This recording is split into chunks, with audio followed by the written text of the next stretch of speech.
How are you? I'm good. How are you, Mum? I'm not too bad, thank you. So today we have Katie, the amazing, the outstanding Katie, and she's my dance teacher.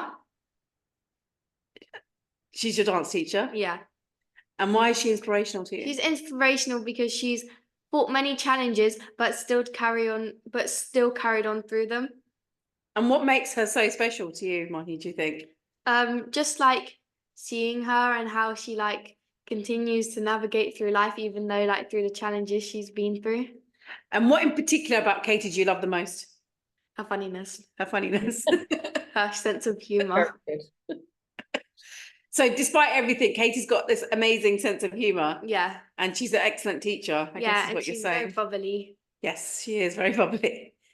As Mahi's mum, I would also like to say, actually, Katie, you are an inspiration to people throughout the generations. So whether it's Mahi or whether it's me, you know, you open that door on a Friday and you're smiling and you have this energy and it's like, oh my God, you know what? It's just what you need on a Friday evening sometimes, you know, and I think it's really nice for them to end their week in that way and start the weekend in that way. So, and then I think you just bring this sense of, yeah, we can do this, you know, and bringing out their own creativity. So even as a mum of children that come to your dance class, I feel inspired by you, you know, because they talk about you quite a lot at home. So, you know, it obviously you have an impact on them and how they feel about themselves and the people around them as well. So on that note, do you want to tell us a little bit about who you are, who, you know, Katie Roberts is? Yes, so let's say I'm Katie. I run my own business, which is KL Dance Studio, which I'm representing very well today. So I have my own studio in Dunstable, and then I also freelance and teach around lots and lots of different schools, sort of Bedfordshire area. I've been doing it a long time, it feels like now. I love it.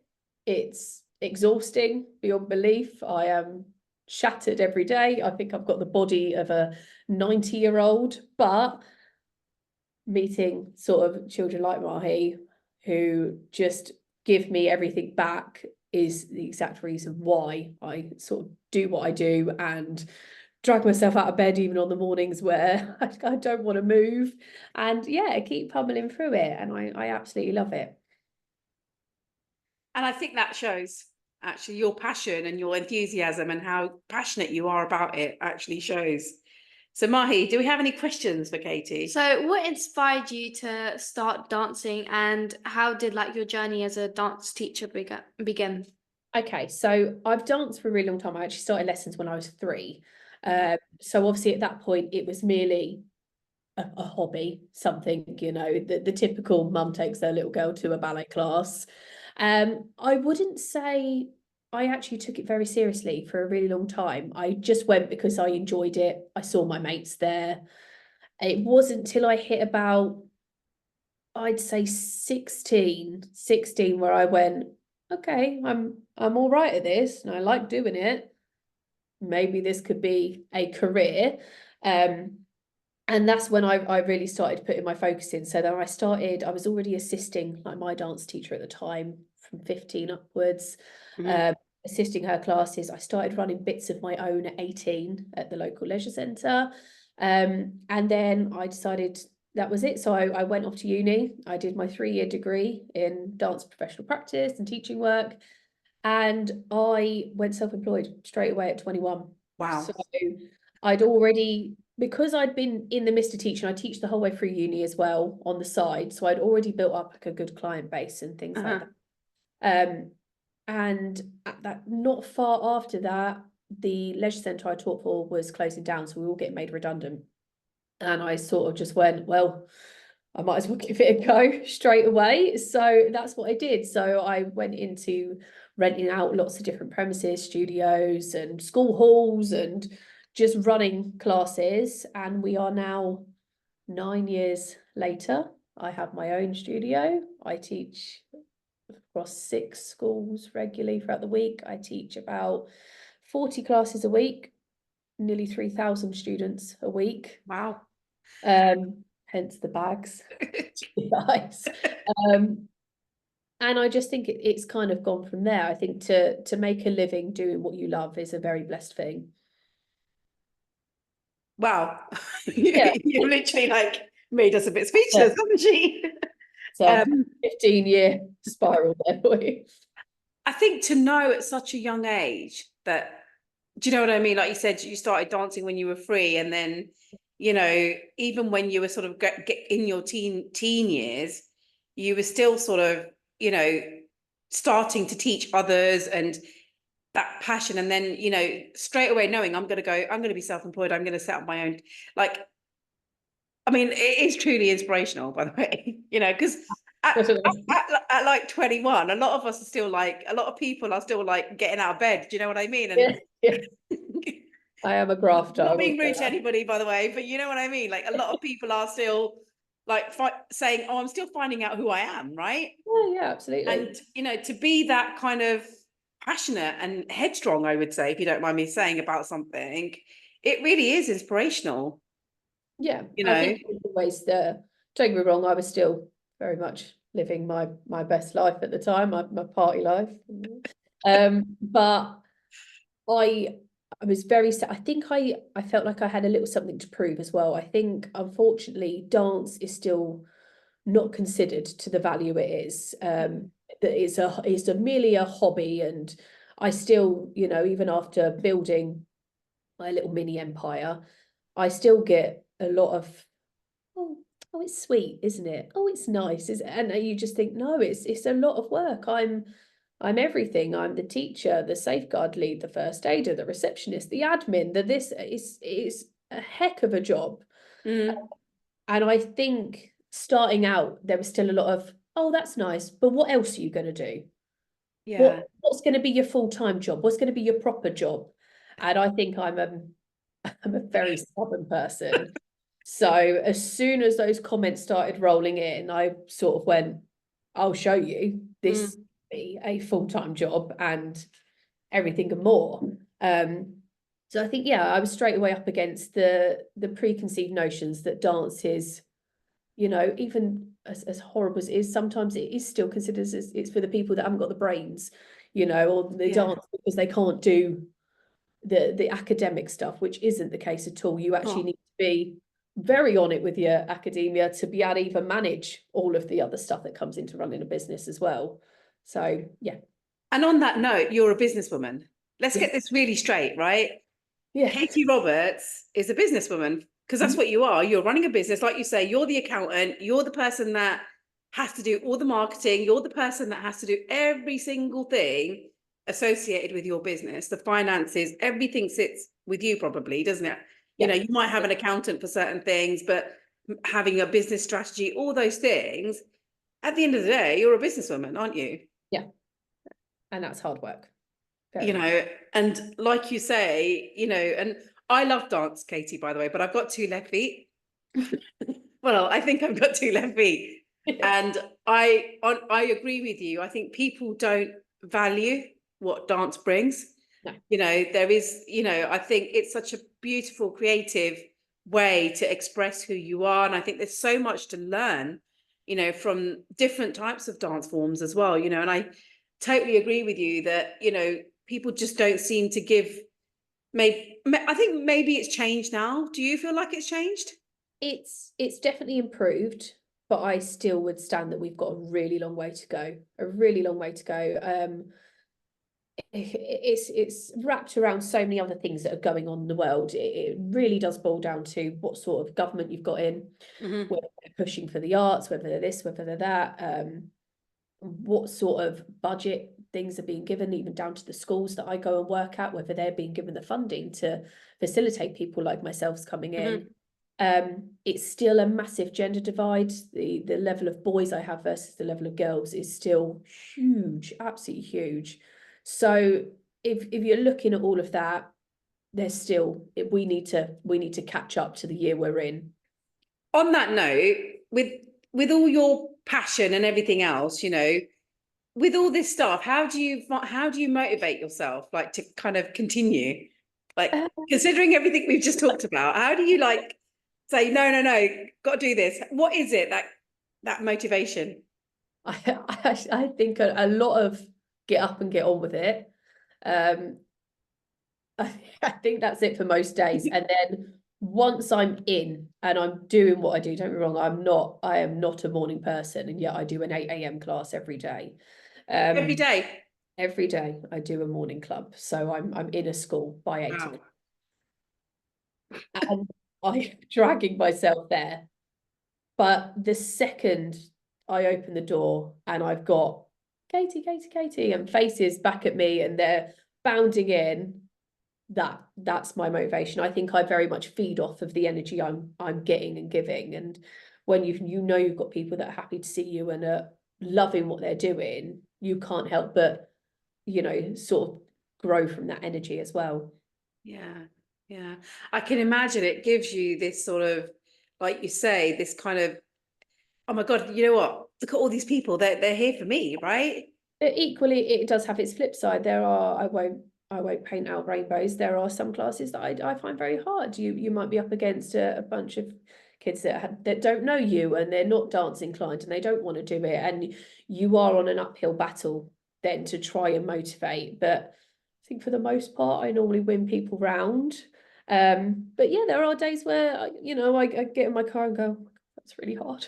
I could just sit behind a desk and not have to talk for 12 hours a day and jump around and probably make more money than what I do now, because it's not a great paid industry. So I suppose with any job at all, there's peaks and troughs. So Mahi, have you got another question? So like how you were talking about your classes and stuff, what has been the most like memorable moment what has been like the most memorable moment or like an achievement in your career? Opening my own studio. Okay. Absolutely. Like that was hard. That was hard work. I took on a building that was derelict, had been empty for 5-6 years. It was a state, to put it lightly. It was awful. There was no floor, no nothing. And I think I was 24 when I did that.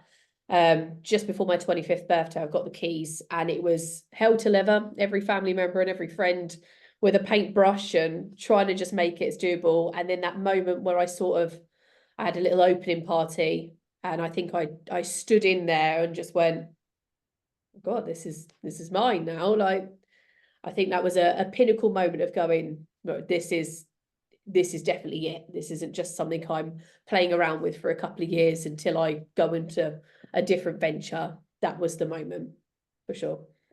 Do you know what? That gives me goosebumps. I don't know why. Just like imagining it all and sort of picturing it. I hope you don't mind me saying, but you're 24 and you've brought your own studio, right? Yeah. And that is such a proud thing, isn't it? It's just such an achievement, isn't it? Yeah, it was a big lease to sign at that age of going, all right, I commit X amount of years, I'm going to pay a lot of money. Mm-hmm. And then, yeah, great decision, but not easy. I think just shy of 1 year of having it, lockdown hit. Yes. And then that was 2 years. Mm-hmm. Tied into a legal contract on a lease, you still have to pay, whilst not being allowed to open and run anything. So that was big time challenge. So in the face of that challenge, how do you think you felt while you was in there? How did you kind of face those challenges? Because I was furious, heartbroken. I don't think I've cried so much. Again, it was really just a case of getting on with it. I had no choice. I'd taken on that building. I couldn't get out of it, and I wouldn't have anyway, because pride would have stood in the way of that. So it was as many online classes as I could possibly do. I was still able to go into a couple of schools here and there to teach sort of the children that had to still come in if they had key parents, and scrimp and save and just keep paying every sort of quarter my bills. it was just a very frustrating time. Again, there was a lot of things that I don't necessarily think were fair, that certain things got opened and then didn't, and didn't. And again, like with a lot of things, the rules are made by people that aren't living in your world. So you can sit there and be as angry as you like, but you don't really have a say in it other than to do what you're told, especially at that time. It's I think we are in a place now where we can reflect on COVID, can't we? And we can be quite objective in our reflection. And I think we were at that time, the way that the media portrayed it, the way that the government portrayed everything, it was almost like, well, if you do this, this is going to happen, right? You know, you'd have really some of the examples of people that had gone and met their friend and then they'd been like, got a fine or whatever. And yet, you know, it just did not make, and I'm actually in the public health field, Katie, and it didn't make sense to some of us. Like, it's still airborne, right? If you've got people with 6 of them sitting in a table in a restaurant, well, everybody else is still in there, aren't they? Do you know what I mean? Like, and what difference would it have made? Yeah, totally agree with you. And that frustration of it all, particularly for people that are business owners, I think it really has had such an impact on people's lives, really. Yeah, absolutely. It was a long time, and you sort of, we got past the first lot, sort of opened, and then it hit again, and you do sort of sit there and think, you know, how are we meant to survive? So luckily with the likes of Zoom and things like that, was able to keep something going in some capacity and motivate people. But it was hard for us small ones. You had a lot of the big dogs out there that you know, the likes of people like Joe Wicks that were offering free sessions, which is lovely. But I don't think those big millionaire people thought maybe what it was for us. So I was having people actively turn around going, oh no, we're not going to do your online one, because they're doing the Joe Wicks one every morning. And I'm going, but you pay me £2, because I was only charging £1 and £2 for online classes, was the difference of whether or not I could cover the rent that month. You know, I battled the whole way through, constantly saying support the small businesses or they will not be there by the time you come back. That was, and I think, you know, you kind of hit the nail on the head there, haven't you? Right? Someone like Joe Wicks can, you know, he can do that, right? He can give people these free sessions. Maybe what he possibly could have done to promote other people is worked with local, do you know, like if he really wanted to think about small businesses and all this sustainability and things like that, maybe he should have worked with people in different areas. And, you know, it always, because I have my views about this, and I don't know whether I should air them on my podcast, on our podcast, should I say. But often those that are wealthier, they actually, some of their actions don't make it easier for the smaller businesses, for the smaller, you know, the smaller enterprises. You know, I'm a CEO founder myself, right? And even in our field, you know, you have these coaches that, you know, they're multimillionaires, you know, they can offer these free things and do this and do that, but we just can't. Yeah. I get for some people it helped. There's some people out there who couldn't, also themselves had the knock-ons and couldn't maybe pay for their child to participate in something. So the likes of him was helping. It's a constant swings and roundabout situation. Whatever one person does impacts another, but helps another, but impacts someone else. And the world will forever go on like that. Yeah. But I guess kind of on your perseverance through all of this shines through, you know, and I hope you don't mind me asking this, but really on a really real personal level, what is it that you do like that do you know what I mean? Because what is it? If you don't mind me asking, like delusion, madness. I genuinely don't know. I think it's been my life for so long now that it's just the norm to me to just kind of, okay, here we go. Like I just think, I think life itself is really hard. Anyone who says otherwise is living in a fantasy land. So the only thing we can do is get through things and make the best of things. Otherwise, the other option is to just curl up and be done with it all, which is not an option. and it's very interesting because people talk a lot around nowadays about mindset, Yeah. don't they? Your mindset, you have to have a growth mindset, you have to do this with your mind, you have to do that. Like, from your perspective, if there was just two things that you could do for your mindset, what would they be? I am a chronic overthinker. That's something I'd love to snap out of. I spiral the smallest thing around 3 o'clock in the morning, tick, tick, tick. I'm awful for that. And I think maybe sometimes with being stubborn and motivated and everything else also comes a harshness. And I think sometimes I could be kinder to myself and say, it's okay to have a minute. It's okay to not do this today. It's okay to have a breath. Mhm. I'm a massive advocate for mental health, and I'm constantly going on the kids about it. I think not a lot of us practice what we preach, and I think that's a big problem. So even me, like, then, you get on with it and you this and you that because I'm Yeah. talking about myself. Yeah. I'd never ever tell someone else that. And I think maybe that's something that I should work on. No, maybe the way I'd speak to, like, Mahi is the way I should speak to me, because I don't. So I think that's all of us, though. I think we're all our own worst enemies. Yeah. And catastrophizing, like, before you know it, sometimes me and the kids are homeless and we've got nowhere to live because I've Yeah, catastrophized something. absolutely. Do you know what I mean? Because that is Yeah. literally what happens, doesn't it? And I don't understand why it's always like in the night as well, like 2, 3 o'clock in the morning, isn't it? It's Right. always that time.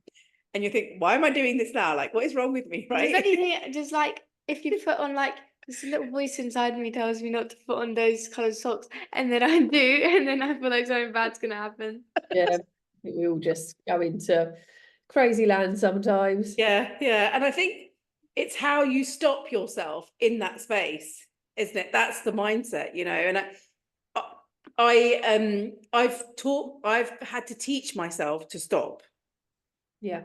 and come to reality and just remind myself, like, stop, come Yeah. back to reality, woman, and I literally have to say stop, like, to myself. Yeah. And I read this amazing book by Dr. Amy Johnson. It's called Being Human. And she talks about thought mares. So the thought mares, people have nightmares, we have thought mares, right? She talks about these thought mares and she says, you just have to let them pass.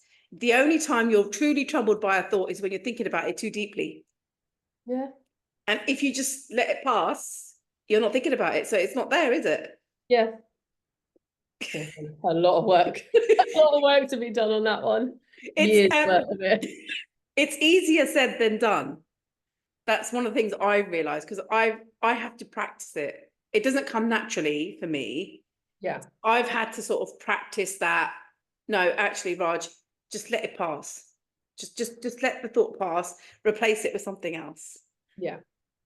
And it's something that I've had to teach myself. It's not natural at all. So on the flip side of that, that's some of your kind of, your more negative mindsets, one might say. On the positive mindset, what 2 examples would you give, like real kind of for others around the positive mindset that you have? Always, I sort of think, always keep going through, because you never know what's at the other side. Mm-hmm. So, I will never ever discredit that for some that's genuinely not possible and they can't surpass those moments. But whenever you can, find the cliche, the ray of light, because it is there. It's just often very, very covered up. So I think that's definitely a big thing.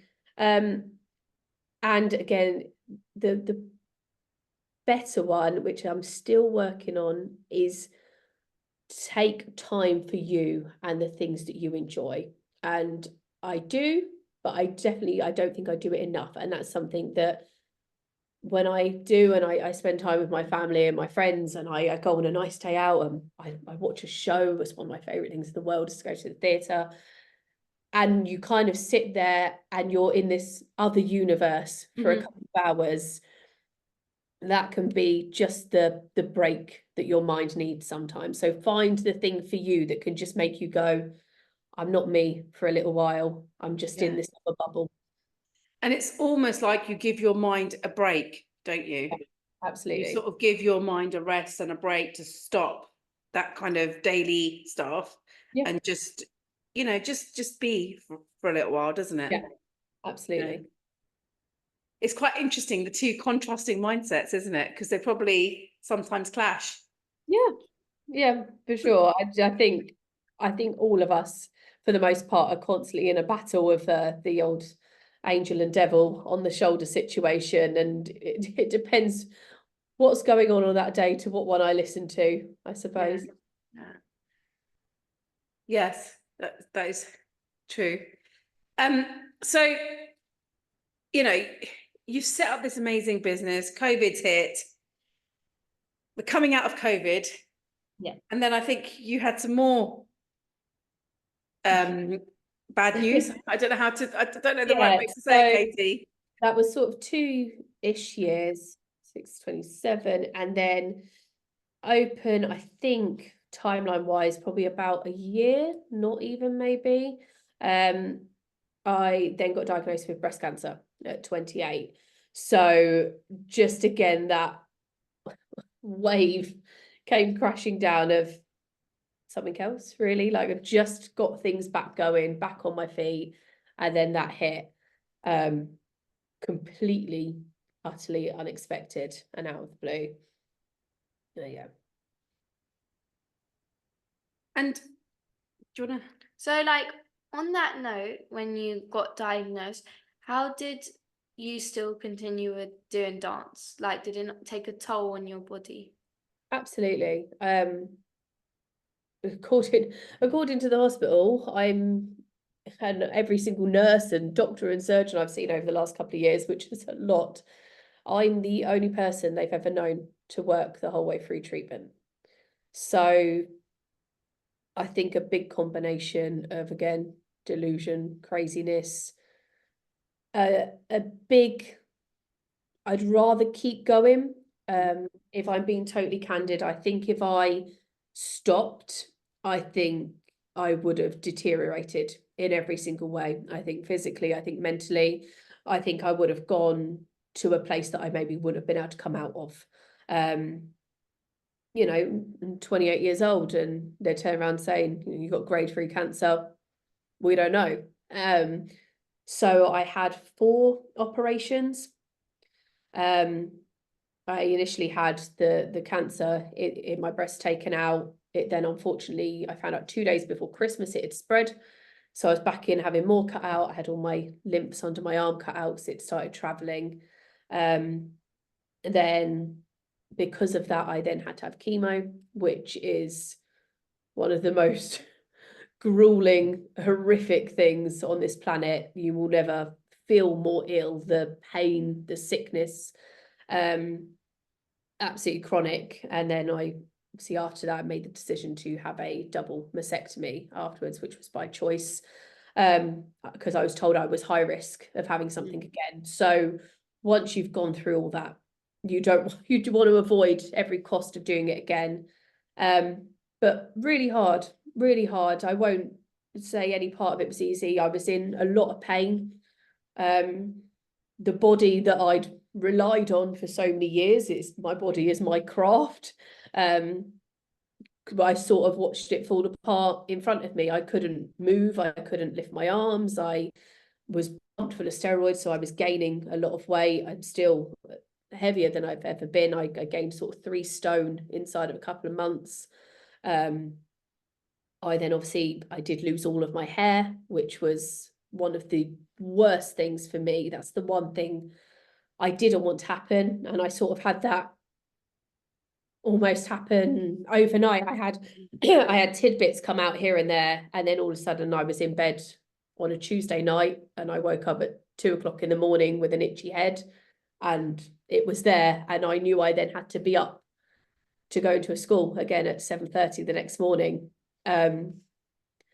So yeah, I mean, I think keeping going did me good. I think it kept me in a normality state. I'm getting up, I'm going to work, I'm doing this, I'm doing that, I'm home, oh, dinner, oh, it's time for bed. And the other side was financially, I had no choice. Unfortunately, we're very, very blessed, obviously, to have our NHS, and my treatment was obviously funded, but you don't really get a grand deal of help otherwise. So as a self-employed person, I was offered £74 a week from Macmillan. That was it. If I was to even do one class a week, I'd be classified as still working, and I wasn't allowed payment.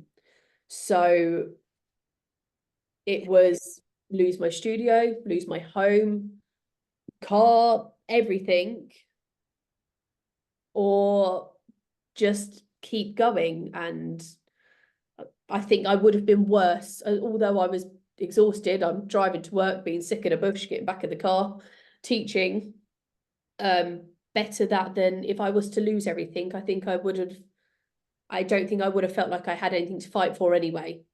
So real catch-22 situation. Did you not get ill from the kids? Luckily I was okay. I thought because your immune system yeah. is really weak, really weak. I was very lucky that I don't know whether I didn't get ill or I just felt so rubbish all the time that I wouldn't have known any different anyway. I was being sick. I was beyond fatigued and tired. Even just to walk first thing in the morning felt like I was dragging myself up a mountain. So maybe I did get ill. I don't know, but I was too ill to feel any more ill. I was as ill as I could get. And obviously, firstly, I just want to say thank you for sharing your story, actually. And, and this is, I think, why you're so inspirational to Mahi, because, you, despite this diagnosis and grade 3 diagnosis of cancer spreading, you're having your mastectomy, you're having your chemo, but you're still working. Do you know what I mean? Like, how? Like, do you mind me asking, like, how? I think, yeah, half not having a choice, half not liking the alternative. Yeah. I mean, don't get me wrong, I probably shouldn't have worked the amount I did.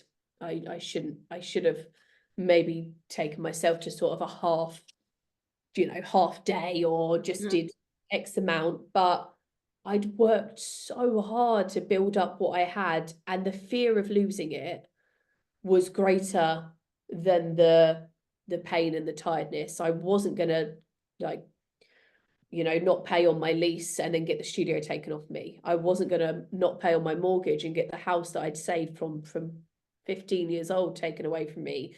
I wasn't gonna not go into my schools and let someone else go in and take the provision there that I'd worked hard to get. So I think that just all weighed heavier than that. And the other side is I've got family and friends, and my family was struck down by cancer before. My older sister did pass from it before I was born. So I think there was a big essence in me that wanted to prove to my parents, for the worst thing that could happen, that history wasn't going to repeat itself. I could show that you could be all right. Like, times are different, things have moved on. Like, I'm okay.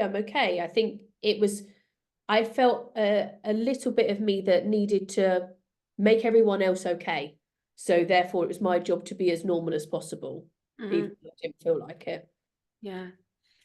And it sounds like you were not just shouldering your own feelings and emotions around this, but the feelings and emotions of your family and those around you as well, which is like heavy. It is, but we do a lot for the people we love. We all do. So if that's what I had to do to protect everyone else, then job well done, as far as I'm concerned. And who supported you? It was given back in return. I mean, I had my family, my friends, my students. I mean, there was a chunk of them that obviously did know my sort of middle to older. I was very candid about it because I knew I was going to look very different. I had a massive line wire hanging out my arm to receive meds. And so I think there was that. And then also where I just carried on with that normal life, it's almost a bit of I think a fake it till you make it situation, because I was running such a normal day. Mhm. I did forget for the most part. You go in and even, you go into a class and they're jabbing away and you kind of can't even think. You're so in the midst of the madness that I didn't have time to sit and take it on, maybe as much as someone who then was just told, okay, you're signed off for the next year, go Yeah. sit at home, recover. You talk about recovery, and you obviously, through your treatment, you were working, right? You were still carrying on, and most, like you say, most people are told, take some time off work, go for your treatment, have the space to rest and recover. Yeah. How what would recovery then be for you then? I know it, 'cause I'm Not really is the answer. I not. There wasn't. It was just go through all the time. And I'm still not right now. I'm still in a lot of preventative medication. I still have big injections every 28 days and tablets every day. And as awful as it is, I think you almost just kind of get used to. I think no different people living with like chronic pain. It just becomes life as you know it. And there are some days it really wears me down. I would love to get out of bed and not feel like every single part of me hurts and I haven't got it in me. But equally, I'm here. Yeah. So if that's what I've got to have for the sake of still being around, then so be it. Yeah. I mean, my hat goes off, like, more than that, like, just, you're just so inspirational. Do you know what I mean? Like, honestly, like, just, I'm speechless again, Katie, because, it's just, I know it's hard. It's, for any, being young, having a business, cancer diagnosis, and going through all of that surgery, that treatment, all those things, right? And still thinking, you know what, how's my business going to stay afloat? How am I going to, do you know what I mean? And like you said, for you, it was, if I don't carry on, the alternative will be worse for me. Yeah, it weighing that up in your mind. It was as black and white as it was alive or dead. Yeah. They were the options. So if not for me, for other people, And I think I'm very candid about it all now, because I think it needs to be discussed more openly. I will be the first to say I wasn't checking my body. 28, I don't need to do anything. I need to check anything. Like, I'm young, like life is good. And I think that's why I was quite open with my students and stuff about it. I obviously teach a lot of teenage girls, and I'd never obviously want to instill any fear into anyone. But if that just makes one extra person go, oh, that looks a bit different. All right, I'll call up the GP. Then that could be a really big thing that the outcome could be. So if I can do that out of all this, then I've done something good with it. So what would you encourage people to do? Whatever age you're at, what would you say? Know your body. Look at your body. I think especially as women, we're probably not the greatest at admiring ourselves sometimes, but we should. And don't sit on something. If something isn't right, even if it's the smallest thing, just speak to someone, get it looked at, get it checked out. It's no skin off anyone's nose to do that. I mean, I didn't have the greatest experience with trying. It took me months to get an appointment at GP, and I was sent home for being too young. Okay. And obviously it did end up being the worst case scenario. So again, if I was to talk back at myself, I wish I would have pushed harder. I wish I would have stood there and said, I'm not moving until somebody helps me. But yeah, always be aware of your body, the way it looks, the way it feels, and never ever sit on something being different. Equally, don't, we say catastrophize Nice. and spiral with it, but just go, okay, let me have that looked at by an expert. And because again, I don't want to scare anyone, it can make a big difference. It can be whether or not there's an end or a finite. So yeah. And I think you're right. We do need to think a lot more about screening. We have screening programs for a reason, whether it's breast screening programs, whether it's cervical screening programs, we have a lot of cancer screening programs which are there because they're meant to prevent cancers for people. Yes. And I think in your scenario, actually what people should be doing, even from a young age, you should know, like you say, know your body, know if it changes, whether it's your breast, whatever part of your body is. If you notice some changes in it, take note of them. And that doesn't need to happen from when you're 40 plus. Do you know what I mean? Do it from when you're, younger. Yeah, I think the problem is with the youngness, there's that, especially when it comes to your boobs and things, it is I don't want anyone to see, I want anyone to look at this. So I think in general, all of us maybe need to snap out of that mentality. It is just another body part. Like with anything else, if it needs looking at, it needs looking at. And it's better than the alternative. Yeah. And, and I think that's the message that really needs to get out, like you said. Yeah. There's not enough people talking about this issue and saying, actually, you know what, if we could just empower our younger girls to feel more confident in their bodies and actually say, you know what, it doesn't matter what part of your body it is. If it's different or you feel something, go and speak to somebody, Yes, absolutely.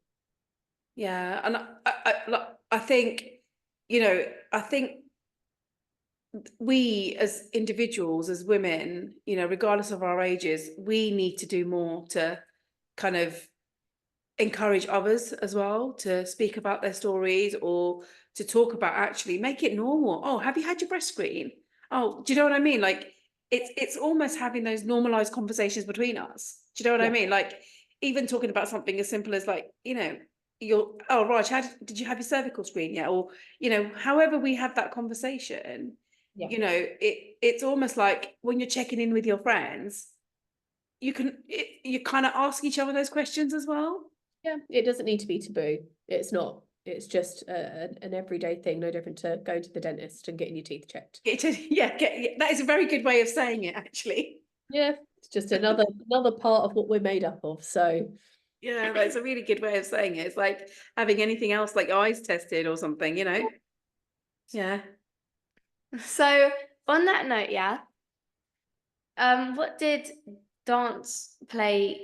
what role did dance play in this? it was an escape. In both ways. In some, it was the busyness element of just keeping going and keeping myself moving. I mean, I'm very, I wouldn't say lucky even, I worked for it. I've got full movement back in my arm, which isn't a common thing after you've had all that cut out. I think so physically it helped. But for me, dance is a release. I mean, my dissertation on uni was dance movement therapy and what dance can do for yourself and your mental state. It goes two-stranded. Either you just put on some music and you just zone out and you're dancing around and you just forget, and then the other half is you can dance your emotions. So there were times where I'd just put on a beautiful lyrical song and I would just feel and just I felt like I was expressing through moving my body, and that's a big thing for me, and that's why also I do what I do, because I think there's some people out there and some children that don't have the voice that they maybe wish they had, or they're not ready to have that voice yet. But the art of moving can release emotions and tell stories. There was definitely moments I was in the studio and I just put on a song and I let it come out of me. Again, why I so advocate for the arts, because not all of us want to talk, not all of us want to write it down. Some of us, it's physically in you. Stress and everything else is in your body. So what better way to get it out than by moving your body again? Yeah, I think you're right. Not everybody wants to journal or, talk about their problems or whatever. We all need to be able to express our feelings and our emotions in a way that feels right for us. So like, whether you're drawing, whether you're, however you do it, like you said, whether you do it through dance, whether you do it through, maybe planting something, it doesn't matter. But that kind of outlet of it is very different for all of us, isn't it? Absolutely, it is. And that's why you've got to find what works best for you. Yeah. So what legacy do you hope to leave in the dance community? I want to be retired on a beach by the time I'm 40. I know that much. No, I think I would like to have connected with as many people as possible to prove that dance is more than what it's considered, and to have it be as multiversal as possible. I think there's still, little pockets and sectors it sits in, whereas I think there is a space for it everywhere. So I think my legacy, so to speak, would be to make as many people love dance the way I love it, and to hopefully inspire people that in all the challenges that one can go through in life. I think I've had about 10 life's worth, that you can, or you can at least try to find the positive and the strength to keep going. I'd love for there to be a massive KL dance studio one day, that my students that then have grown up are then teaching and running, and we are spreading the good word everywhere. That would be the dream, I think. It's all right, we're going to watch that dream, aren't we, Mahi? Yeah. No pressure. No pressure. We're going to be part of that dream. Yeah, no, that's definitely a beautiful legacy, like you said. Yeah. So finally, what words of wisdom do you have for everybody out there? Oh, it's tricky. I think no matter what life throws at you, hold the people you love dearly. Keep going through, because even on moments where it feels like it's a non-stop barrage of tragedy, there's good to be found. So find that, and if you can spend your life doing what you love in any way, do it, and never let anyone tell you that it's not enough or it can't be done. Thank you, Katie. And I think, this kind of perseverance, this kind of, passion and inspiration that you show to my daughter, and like I said at the beginning, and me as well, because, I hear through her, and, she actually talks about you in that passionate way as well, like you're like a role model for her. And I think your kind of words of wisdom and your legacy reflect that in some ways as well, and kind of the way that you are as a person. So I think, do you want to say anything to Katie, Mahi? Thank you so much. You're more than welcome. Yeah, thank you. Like, you really have. I think both of us have got a lot of thoughts to go away with, haven't we? From your podcast today. And, have you got any parting words that you'd like to share with us? check your boobs. Definitely. I'll put it out there because again, it might make someone ping up and go, oh, I should. Yeah. Do that. Live life to the fullest, because there's nothing like thinking you're going to lose it to put a rocket up your bum, as we say. And find the joy wherever it may be for you. Thank you. Thank you so much, really. You know, I don't know if you even know what you bring to people's lives. So, you know, for all those people out there that are your students and interface with you in all the different forms, yeah, just as one person, I just want to say, I think maybe you don't even realize what you bring to people's lives. So, yeah, I'm probably talking on behalf of a lot of people Oh, when I'm saying that.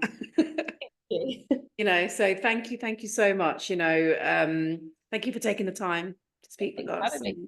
Waffling away, but thank you. No, not at all. I don't think you did waffle at all. No. So on that note, we'd like to say thank you to everyone for listening, And thank you to Katie for joining us. and just remember what Katie said: check your boobs. There's no taboo about it. Just check them, whether you're a male, whether you're a female. Check them. Okay. And we will see you for our next inspirational speaker and our next episode. We hope you've enjoyed today. Thank you very much. Bye. Bye. Bye.